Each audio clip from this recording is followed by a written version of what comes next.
झारखंड साहेबगंज जिलार बरहट और बरभार सड़क दुर्घटना तेल टैंकर को धक्का देछि यात्री को नहीं जाउथिबा एक ऑटो रिक्शा दुर्घटना रे 4 जनकर मृत्यु होइछि। मृतकों मध्य जड़े स्कूल छात्री अछंती।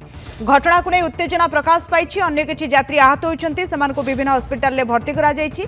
पुलिस घटनास्थल रे पहुंची उत्त्यक्त लोकों को बुझासुझा करबा सह स्थिति नियंत्रण को आनिबा को उद्यम करुछि। मृतकों भितर जड़े छात्री रहिछंती। एभली दुर्घटना घटिछि जोठी उत्तेजना प्रकाश पाई। स्थिति नियंत्रण करने को पुलिस चेष्टा करुछि। तेल टैंकर को धक्का देला यात्री को नहीं जाउथिबा ऑटो 4 जनकर मृत्यु होइछि। ए घटना घटिछि झारखंड साहेबगंज जिलार बरहेट और बरभा सड़क में दुर्घटना घटी। तेल टैंकर को यात्री को नहीं जाउथिबा ऑटोटी धक्का देछि। घटनास्थल में 4 जनकर मृत्यु होइछि।